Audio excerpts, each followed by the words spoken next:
చేసుకుంటారో కరోనా టైంలో బిల్డింగ్ ఆగిపోయి మళ్ళీ ఈ 12 లక్షల అప్పుడు మళ్ళీ ఇంకో 12 లక్షలపై 24 లక్షల అప్పు అయింది. సో అప్పుడు బిల్డింగ్లు అమ్ముడు పోలేదు, ఏం చేయాలని చెప్పి అప్పు వెళ్ళిపోయింది. ఇల్లు కూడా అమ్మినాం కానీ ఆ అప్పు మాత్రం తీరలేదు.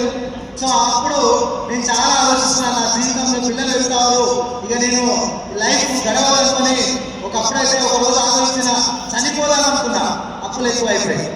ఆ టైంలో వడ్డీలు అడుగుతా ఉన్నారు, ఊర్లో ఎక్కడ పొలం ఉంటే పొలం అమ్మినా, తర్వాత మా అమ్మగారు ప్లాట్ అమ్మినా. సో తర్వాత పిల్లలు మామూలు స్కూల్ అవుతున్నారు.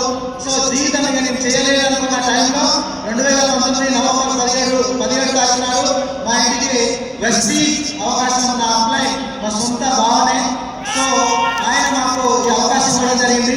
సో నేను బిల్లు చేయలే, ఎందుకంటే ఎంపీటీసీ బిల్డర్ కాబట్టి చాలా నేను నమ్మను, ఎందుకంటే ఇలాంటి కంపెనీలు పోతాయో ఉంటాయో ఇలాంటి మస్తు పోతాయి అని చెప్పి నమ్మలేదు. కానీ మా మేడం మాత్రం దీన్ని బిల్లు చేసింది. ఆమె చదివింది 10th పాస్ మాత్రమే, కానీ నాకు అన్ని తెలుసుకునే యూగోతో 2 సంవత్సరాలు ఈ స్థితి నమ్మల. 2019 నుంచి 2020